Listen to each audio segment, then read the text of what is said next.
Hello friends, welcome to your channel Raghav Gyan Sagar. आज हम आपके लिए लेकर के आए हैं मई 2024 के करंट अफेयर्स, जो सभी प्रतियोगी परीक्षाओं के लिए बहुत महत्वपूर्ण है। ये गैर सरकारी और सरकारी दोनों तरह की परीक्षाओं में पूछे जाते हैं। तो देर न करते हुए आइए चलते हैं क्वेश्चंस की तरफ। क्वेश्चन नंबर 1 आपकी स्क्रीन पर है। हाल ही में खबरों में रहे राजा रवि वर्मा किस क्षेत्र से जुड़े थे? ए खेल, बी चिकित्सा, सी संगीत, डी पेंटिंग और कला। तो इसका सही आंसर है option number D. Option number D, painting और कला। राजा रवि वर्मा की पेंटिंग इंदुलेखा की पहली सच्ची प्रति उनकी 176वीं जयंती पर केरल के किलीमनूर पैलेस में प्रदर्शित की जाएगी। 1848 में जन्मे रवि वर्मा एक प्रसिद्ध भारतीय चित्रकार थे, जो यूरोपीय तकनीकों को भारतीय विषयों के साथ मिलाने के लिए फेमस थे। उन्होंने हिंदू पौराणिक कथाओं को पश्चिमी रचना के साथ मिलाकर 7000 पेंटिंग्स बनाई। वर्मा जी की उल्लेखनीय कृतियों में दमयंती टॉकिंग टू अ स्वान और शकुंतला लुकिंग फॉर दुष्यंत शामिल हैं। वह भारतीय कला में तेल पेंट और लिथोग्राफिक पुनरुत्पादन शुरू करने में महत्वपूर्ण भूमिका निभाते थे।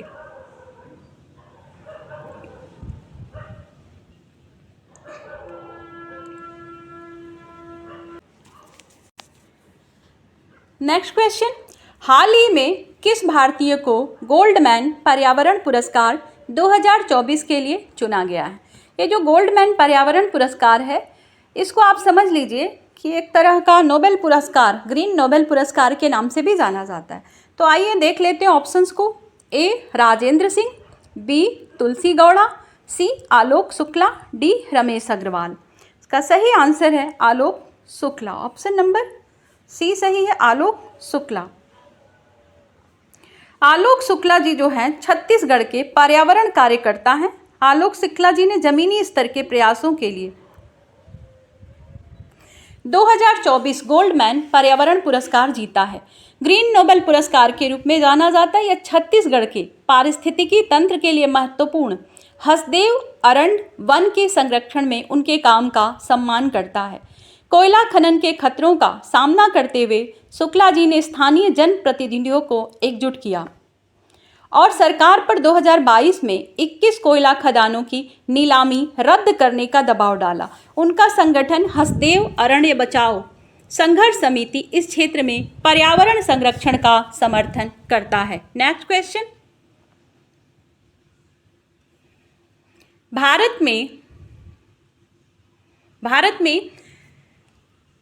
भारत सरकार ने निर्यात प्रतिबंध के बावजूद किन देशों को प्याज के निर्यात की अनुमति दे दी है? तो ए है बांग्लादेश, संयुक्त अरब अमीरात, Bhutan, Bahrain, Mauritius, Sri Lanka. B Nepal, Myanmar, Bangladesh. C Indonesia, Malaysia, Vietnam, मिस्र। D Singapore, Afghanistan, Maldives, Iran. तो इसका सही आंसर है option number A. Option number A. Bangladesh, संयुक्त अरब अमीरात, भूटान, बहरीन और मॉरिशस, इन देशों को निर्यात प्रतिबंध के बावजूद भारत सरकार ने प्याज के निर्यात की अनुमति दे दी है। रीज़न ये है कि हमारे यहाँ प्याज का उत्पादन कम होने के कारण 2023 में सरकार ने इस पर प्रतिबंध लगाया था। आते हैं इससे फैक्ट जान लेते हैं इससे जुड़े हुए। निर्यात प्रतिबंध के बावजूद भारत, बांग्लादेश, संयुक्त अरब अमीरात, भूटान, बहरीन, मॉरिशस और श्रीलंका को 99,150 टन प्याज के निर्यात की अनुमति देता है। नई दिल्ली, मध्य पूर्व और यूरोपीय बाजारों के लिए 2000 टन सफ़ेद प्याज की भी अनुमति देती है। नेशनल कोऑपरेटिव एक्सपोर्ट लिमिटेड मुख्य रूप से महाराष्ट्र से निर्यात को संभालती है। कम फसल उत्पादन के प्रतिबंध 8 दिसंबर 2023 को लागू किया गया था। विदेश व्यापार महानिदेशालय व्यापार मामलों की देखरेख करता है। हाल ही में भारतीय सेना ने पुतीन बालन समूह ने किस शहर में भारत का पहला संविधान पार्क खोलने के लिए सहयोग किया? ए अहमदाबाद, बी पुणे, सी जयपुर, डी वाराणसी। तो वो कौन सा शहर है? इस शहर का नाम है पुणे। ऑप्शन नंबर बी सही है, पुणे। भारतीय सेना ने पुनीत बालन समूह ने पुणे के उद्घाटन संविधान पार्क का उद्घाटन करने के लिए हाथ मिलाया।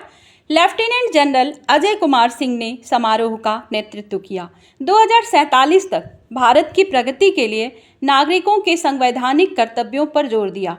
उन्होंने भारतीय संविधान के वैश्विक महत्व पर प्रकाश डाला है, जो मौलिक अधिकारों को सुरक्षित करता है और मौलिक कर्तव्यों को रेखांकित करता है। इन अधिकारों और जिम्मेदारियों को समझना भारत के विकास के लिए बहुत महत्वपूर्ण है। नेक्स्ट क्वेश्चन, हाल ही में खबरों में रहा एंटा रेस क्या है? ए पनडुब्बी, बी एआई उपकरण, सी लाल सुपर ज्वाइंट स्टार, डी आक्रामक पौधा। तो इसका सही आंसर है ऑप्शन नंबर सी, लाल सुपर ज्वाइंट स्टार। ये जो है बेंगलुरु स्थित भारतीय खगोल भौतिकी संस्थान ने चंद्रमा को स्कॉर्पियस तारामंडल में एक विशाल लाल ज्वाइंट स्टार एंटारेस के सामने से गुजरते हुए रिकॉर्ड किया। एंटारेस सूर्य से 10,000 गुना अधिक चमकीला है और इसका व्यास जो है 700 गुना और 700 प्रकाश वर्ष ये दूर है पृथ्वी से। अपने आकार के बावजूद एंटारेस का घनत्व और तापमान कम है, लगभग 6100 फ़ारेनहाइट, जो इसे सुर्ख लाल रंग देता है। लाल महादानव बड़े ठंडे तारे हैं जो अपने जीवन के अंत के करीब पहुंच रहे हैं।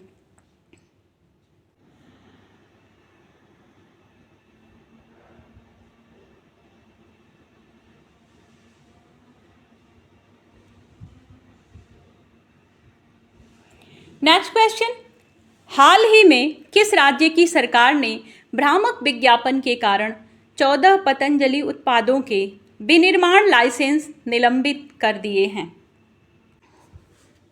ऑप्शंस हैं ए उत्तराखंड, बी उत्तर प्रदेश, सी गुजरात, डी राजस्थान। तो इसका सही आंसर है ऑप्शन नंबर ए, उत्तराखंड। ऑप्शन नंबर ए, उत्तराखंड सरकार ने भ्रामक विज्ञापनों पर पतंजलि आयुर्वेद के 14 उत्पादों के विनिर्माण लाइसेंस को निलंबित कर दिया है। विज्ञापन नियमों का अनुपालन न करने के कारण कंपनी को इस समय जांच का सामना करना पड़ रहा है। राज्य के दवा नियामक द्वारा 24 अप्रैल को जारी किए गए कदम में पतंजलि द्वारा भ्रामक प्रभावकारिता के दावों के लगातार प्रचार का हवाला दिया गया है। यह कार्रवाई सच्चे विज्ञापन मानकों को लागू करने की सरकार की प्रतिबद्धता को दर्शाती है और रामदेव की कानूनी लड़ाई पर भी प्रभाव डालती है। नेक्स्ट क्वेश्चन,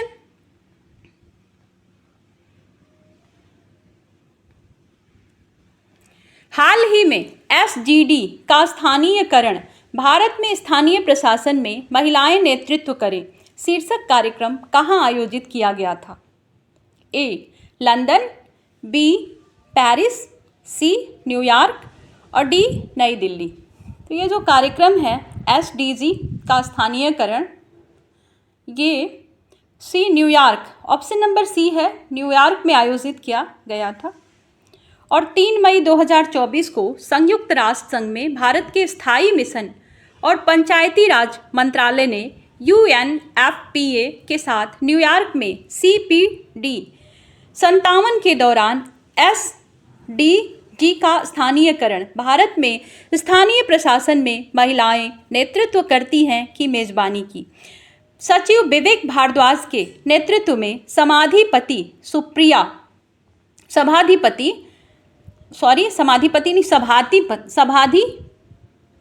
मतलब इन्होंने सभा की अध्यक्षता की सुप्रिया दास दत्ता त्रिपुरा, सरपंच कुनुकु हेमा कुमारी आंध्र प्रदेश की है ये, और सरपंच नीरू यादव राजस्थान की सहित निर्वाचित महिला प्रतिनिधियों ने भारतीय महिलाओं के जमीनी स्तर के नेतृत्व का प्रदर्शन करेंगी। नेक्स्ट क्वेश्चन पर आते हैं। हाल ही में खबरों में रही बैलिस्टिक चंद्रायणी क्या है? ए समुद्री टार्डीग्रेड प्रजाति, बी आक्रामक पौधा, सी नौसेना जहाज, डी एक्सोप्लैनेट। इसका सही आंसर है ऑप्शन नंबर ए समुद्री टार्डीग्रेड प्रजाति।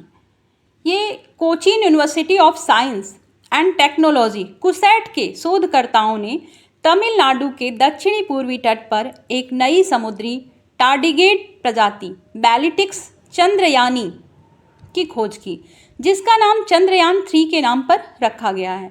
मंडपम के अंतर ज्वारीय समुद्र तट तलछट में ये पाया गया है और इसकी लंबाई 0.15 मिलीमीटर है और चौड़ाई 0.04 मिलीमीटर है। यह एक समलंबाकार आकार का सिर, तेज नोक वाली संवेदी रीढ़ वाले 4 जोड़ी पैरों वाले और दोनों लिंगों की आकृति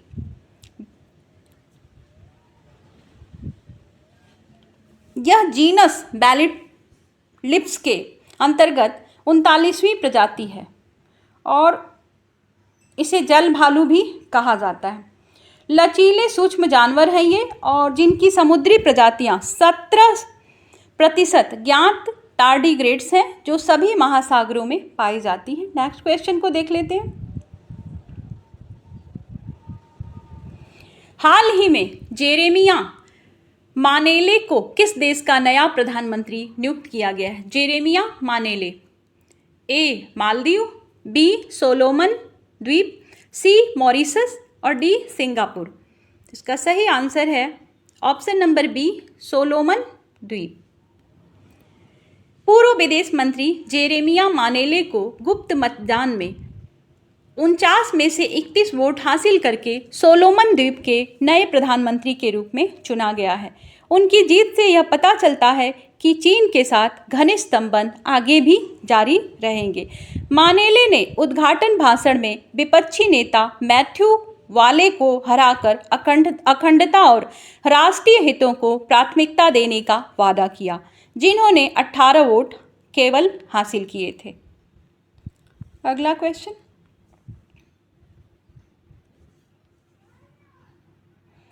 हाल ही में किस अफ्रीकी देश ने पूरे देश में एम पॉक्स, जिसे मंकी पॉक्स के नाम से भी जाना जाता है, के प्रकोप से स्वास्थ्य आपातकाल घोषित किया है? तो कौन सा देश है? A Rwanda, B Ghana, C Congo, D Somalia. तो इसका सही आंसर है option number C Congo. Congo लोकतांत्रिक गणराज्य अपने सबसे बड़े एम पॉक्स प्रकोप का सामना इस समय कर रहा है। एक खनन शहर में एक नए तनाव का पता चला है, जिससे उच्च संचरण जोखिम पैदा हो रहा है। जनवरी से अब तक 4,500 से अधिक संदिग्ध मामले और लगभग 300 मौतें दर्ज की गई हैं, जो पिछले साल से 3 गुना है। WHO ने गंभीरता पर प्रकाश डाला, जिससे कांगो के राष्ट्रव्यापी स्वास्थ्य आपातकाल घोषित करने के लिए प्रेरित किया। पड़ोसी गणराज्य कांगो में भी मामले सामने आए हैं।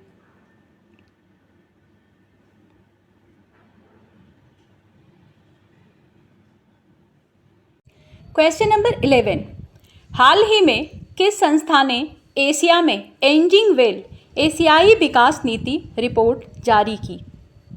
ऑप्शन है ए विश्व बैंक, बी एशियाई विकास बैंक ADB, सी यूरोपीय निवेश बैंक EIDB और डी अफ्रीकी विकास बैंक AFDB।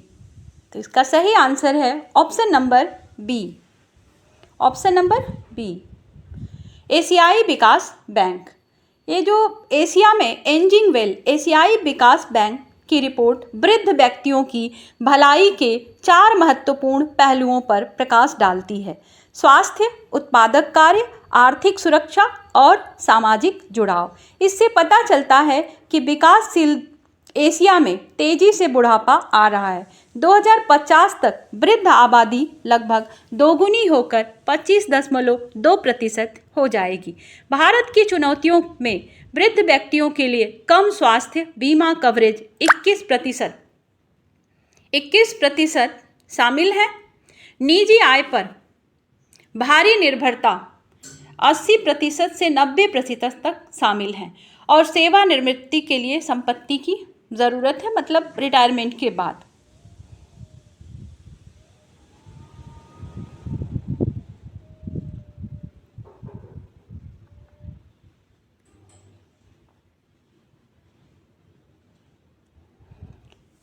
क्वेश्चन नंबर 12, हाल ही में भारत के किस संगठन ने स्वच्छ खेलों के प्रति जागरूकता पैदा करने के लिए प्ले ट्रू अभियान का आयोजन किया?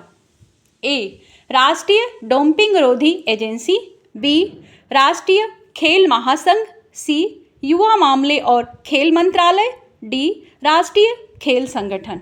तो इसका सही आंसर है ऑप्शन नंबर ए, राष्ट्रीय डोपिंग रोधी एजेंसी। डोपिंग रोधी एजेंसी, राष्ट्रीय डोपिंग रोधी एजेंसी NADA भारत ने हाल ही में अपना प्ले ट्रू अभियान समाप्त किया, जिसमें देश भर से 12,133 प्रतिभागियों ने भाग लिया और 15 अप्रैल से 30 अप्रैल 2024 तक आयोजित इस अभियान का उद्देश्य स्वच्छ खेलों और डोपिंग रोधी प्रथाओं के बारे में जागरूकता बढ़ाना था। इसने एथलीटों, प्रशिक्षकों और खेल प्रेमियों को डोपिंग रोधी नियमों के बारे में शिक्षित करने के प्रति नाडा के समर्पण को प्रदर्शित किया। प्रश्नोत्तरी और जागरूकता सत्र जैसी विभिन्न गतिविधियों के माध्यम से नाडा ने विश्व डोपिंग रोधी एजेंसी वाडा के दृष्टिकोण के अनुरूप खेलों में निष्पक्ष खेल और अखंडता को प्रोत्साहित किया। नेक्स्ट क्वेश्चन,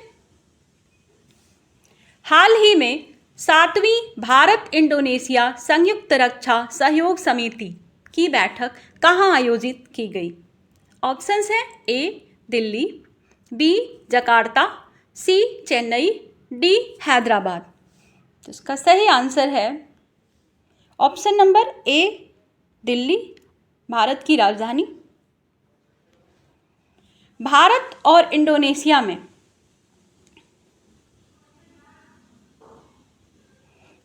इंडोनेशिया ने हाल ही में नई दिल्ली में अपनी 7वीं संयुक्त रक्षा सहयोग समिति की बैठक आयोजित की, जिसमें रक्षा उद्योग, समुद्री सुरक्षा और बहुपक्षीय सहयोग बढ़ाने पर ध्यान केंद्रित किया गया। दोनों देशों ने रक्षा सहयोग के बढ़ते दायरे पर संतोष व्यक्त किया। बैठक में भारत फोर्ज और महिंद्रा डिफेंस जैसी कंपनियों को शामिल करते हुए रक्षा उद्योग सहयोग पर जोर दिया गया। उन्होंने समुद्री सुरक्षा पर जोर दिया और भारत की एक्ट ईस्ट पॉलिसी में इंडोनेशिया की भूमिका पर प्रकाश डाला। सहयोग का उद्देश्य सैन्य क्षमताओं को बढ़ावा देना और आम सुरक्षा चुनौतियों का समाधान करना है। फैक्ट देख लीजिए, आपके लिए विस्तृत जानकारी है।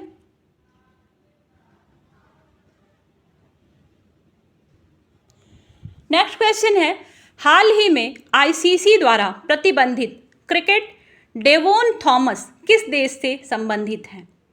डेवोन थॉमस, ऑप्शंस हैं ए, इंग्लैंड, बी, ऑस्ट्रेलिया, सी, वेस्ट इंडीज, डी, पाकिस्तान। तो ये डेवोन थॉमस हैं वेस्ट इंडीज से, ऑप्शन नंबर सी सही है, वेस्ट इंडीज। ICC ने SLC, ECB और CPL के भ्रष्टाचार विरोधी कोड का उल्लंघन करने के कारण वेस्ट इंडीज के क्रिकेटर डेवोन थॉमस पर 5 साल के लिए प्रतिबंध लगा दिया है। यह प्रतिबंध ICC द्वारा नामित भ्रष्टाचार निरोधक अधिकारी के रूप में लगाया गया था। थॉमस ने आरोपों को स्वीकार कर लिया, जिसके कारण न्यायाधिकरण की सुनवाई के बिना ही उसे मंजूरी दे दी गई। इस प्रतिबंध में पिछले 18 महीनों का निलंबन भी शामिल है। थॉमस ने संहिता के कई प्रावधानों का उल्लंघन करना स्वीकार किया।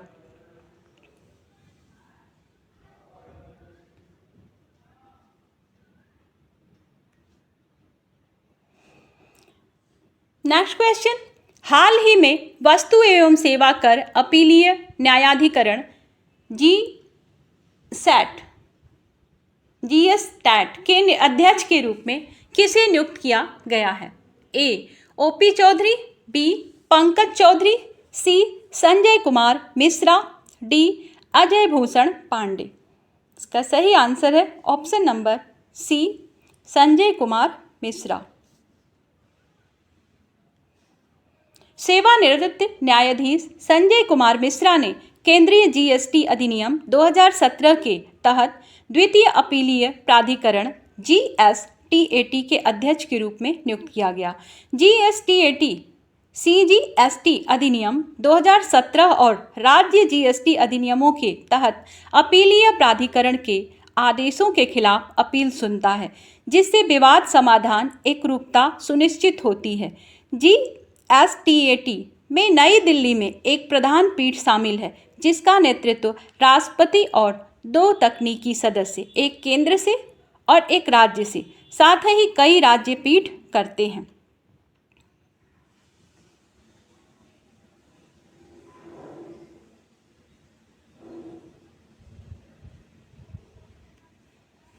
हाल ही में खबरों में रहा MQ-9B प्रेडेटर क्या है? ए. फसल से कीड़ों को हटाने के लिए इस्तेमाल की जाने वाली एक तकनीक, बी. उच्च ऊंचाई वाले मानव रहित हवाई वाहन, सी. परमाणु बैलिस्टिक पनडुब्बी, डी. पृथ्वी अवलोकन उपग्रह। इसका सही आंसर है ऑप्शन नंबर बी, उच्च ऊंचाई वाले मानव रहित हवाई वाहन। भारत अमेरिका से MQ-9B प्रीडेटर ड्रोन हासिल करेगा और उन्हें तमिलनाडु और उत्तर प्रदेश में तैनात करेगा। जनरल एटॉमिक्स एरोनॉटिकल सिस्टम्स द्वारा विकसित यह एक उच्च ऊंचाई लंबे समय तक सहन करने वाला सशस्त्र UAV है। निगरानी और हवाई हमलों के लिए अमेरिका द्वारा यह उपयोग किया जाता है। इसके 2 प्रकार हैं, स्काई गार्डियन और सी गार्डियन। बाद का उपयोग 2020 से भारतीय नौसेना द्वारा किया जा रहा है।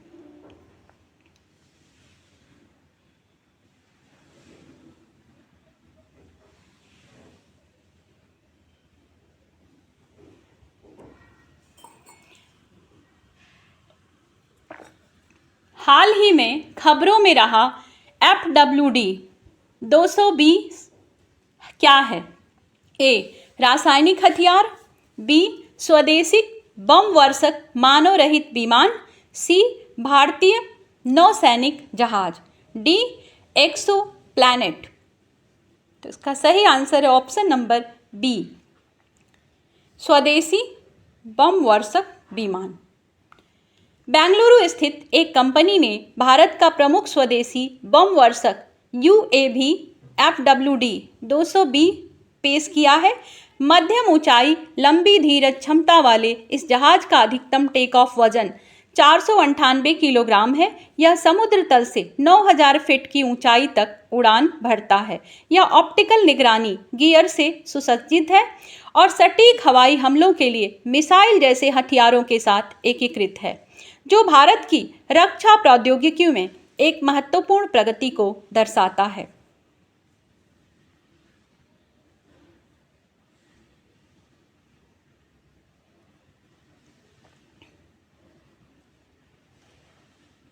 क्वेश्चन नंबर 18, हाल ही में खबरों में रहा कोलीन क्या है? ए. पोषक तत्व, बी. कीटनाशक, सी. Virus, D. आक्रामक पौधा। कोलीन क्या है? इसका सही आंसर है पोषक तत्व। शोधकर्ताओं ने हाल ही में पाया कि FLVCR2 एक प्रोटीन मस्तिष्क में आवश्यक पोषक तत्व कोलिन के परिवहन की सुविधा प्रदान करता है। कोलिन सेलुलर विकास तथा चयापचय में महत्वपूर्ण भूमिका निभाता है, जो पानी और वसा घुलनशील दोनों रूपों में मौजूद होता है, जबकि शरीर या यकृत में कोलिन का उत्पादन कर सकता है। दैनिक आवश्यकताओं को पूरा करने के लिए आहार का सेवन आवश्यक है। समृद्ध स्रोतों में मांस, मछली, डेयरी, अंडे, साथ ही विभिन्न फल, सब्जियां और साबुत अनाज भी शामिल हैं।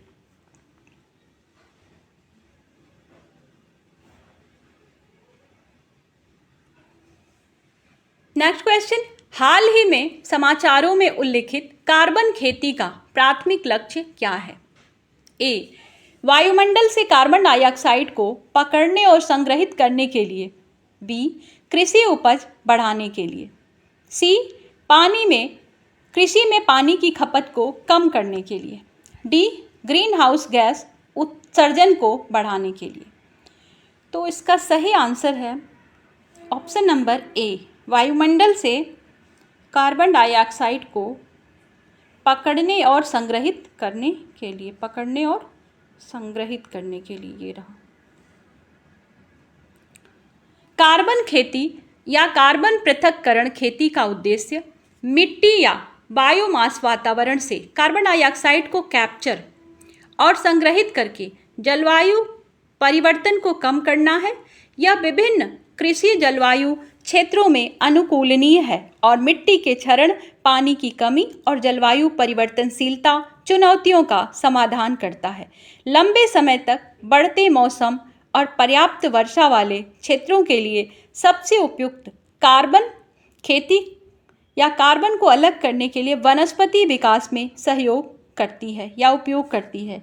यह अभ्यास ग्रीन हाउस गैस सांद्रता को कम करने और टिकाऊ कृषि को बढ़ावा देने में मदद करता है।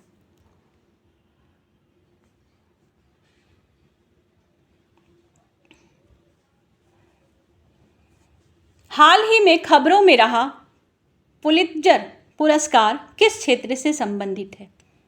ए, पत्रकारिता। बी, कृषि। सी, मनोरंजन। डी, खेल। इसका सही ऑप्शन है ऑप्शन नंबर ए, पत्रकारिता। पुलित्जर पुरस्कार जो है वो पत्रकारिता से रिलेटेड है। कोलंबिया विश्वविद्यालय ने 7 मई 2024 पुलित्जर पुरस्कार विजेताओं की घोषणा की। 1904 में जोसेफ पुलित्जर द्वारा स्थापित प्रतिष्ठित पुरस्कार पत्रकारिता, कला और संस्कृति में उत्कृष्टता को मान्यता देता है। विजेताओं का चयन पुलित्जर पुरस्कार बोर्ड द्वारा किया जाता है, जिसमें पत्रकारिता और कला की श्रेणियां शामिल होती हैं। बाद में आयोजित होने वाले समारोह में प्राप्तकर्ताओं को विश्वविद्यालय अध्यक्ष द्वारा सम्मानित किया जाएगा। इस वर्ष के विजेता 2017 में प्रथम पुरस्कार से चली आ रही विरासत में शामिल हो गए हैं।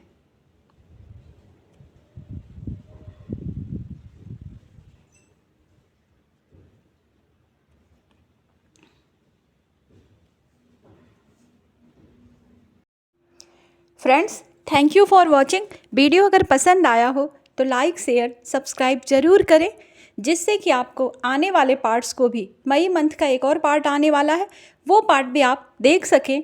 दूसरी बात ये कि यूट्यूब की भीड़ में ये चैनल कहीं खो जाएगा, जिससे आपको ढूंढना मुश्किल होगा, इसलिए सब्सक्राइब ज़रूर करें। मिलते हैं नेक्स्ट वीडियो में, तब तक के लिए गुड बाय।